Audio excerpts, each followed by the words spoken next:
मेरे 3 सवाल हैं।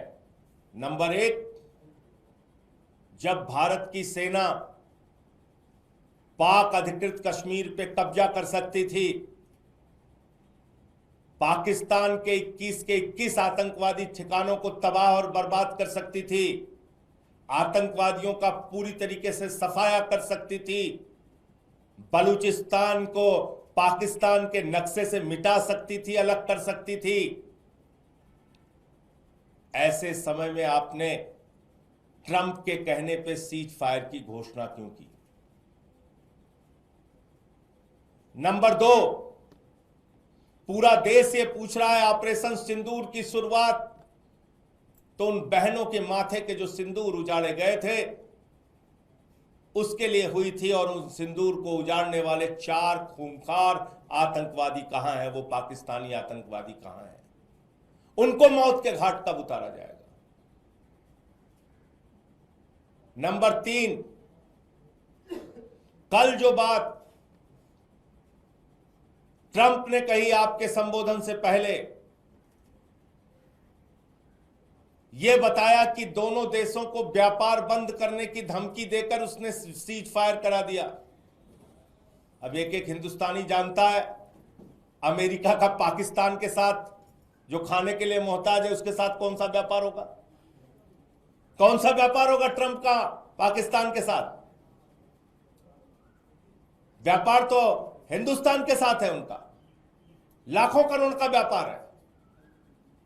तो क्या आपको व्यापार की धमकी से सीज फायर करने के लिए उन्होंने मजबूर किया, दबाव डाला आपके ऊपर? नंबर 4, ट्रंप कह रहा है पाकिस्तान महान देश है, शक्तिशाली देश है, इसका खंडन कीजिए। आप खुलेआम कहिए पाकिस्तान आतंकवादी देश है। बुलाइए संसद का सत्र, हम सब मिलकर पास करेंगे, पाकिस्तान को आतंकवादी देश घोषित करेंगे। शुरुआत कीजिए इस बात की। जहां पे आतंकवादियों के अड्डे हैं, जहां पे आतंकवादी संगठन संचालित होते हैं, बोलिए इस बात को। नंबर 5, प्रधानमंत्री जी, आपने कहा वो आतंकवादी घटनाओं को आगे अंजाम नहीं देगा, ऐसा पाकिस्तान ने आपसे कहा। वो कोई सैन्य दुस्साहस नहीं दिखाएगा, ऐसा पाकिस्तान ने आपसे कहा। तो मैं आपसे ये पूछना चाहता हूं, जरा इसका जवाब दीजिए। बताइए इस बात को देश को कि जैसे ही सीज फायर का ऐलान हुआ, 3 घंटे के बाद सीज फायर का उल्लंघन हिंदुस्तान के कई शहरों में हुआ। कैसे सैन्य दुस्साहस दिखाया पाकिस्तान ने? जवाब दीजिए इसका। आपके गृह राज्य गुजरात के कच्छ में हमला हुआ और वहां के गृह मंत्री को आके मीटिंग लेनी पड़ी आपातकाल में। उमर अब्दुल्ला जी का ट्वीट आया कि सीज फायर का उल्लंघन हो रहा है, और कल जैसे ही आपने अपना भाषण खत्म किया, मोदी जी, आप भाषण देने के एक्सपर्ट हैं, ये मैं जानता हूं, पूरा देश पूरी दुनिया जानती है। भले ही पाकिस्तान के, हिंदुस्तान के ऐसे गंभीर और संवेदनशील मसले पे सर्वदलीय बैठक हो रही हो, लेकिन आप चुनावी रैली करने के लिए, भाषण देने के लिए बिहार जाते हैं। मुझे मालूम है, आप केरल में समारोह को संबोधित करने जाते हैं, आंध्र प्रदेश में समारोह को संबोधित करने जाते हैं। मुझे पता है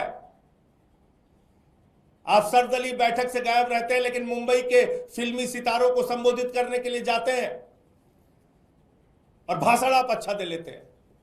कल जैसे ही आपने अपना भाषण खत्म किया, जैसे ही आपका भाषण खत्म हुआ, तुरंत उसके बाद पाकिस्तान ने फिर से सीज फायर का उल्लंघन किया। अमृतसर में जो इंडिगो की फ्लाइट उतरनी थी वो नहीं उतर पाई, ब्लैकआउट हो गया वो।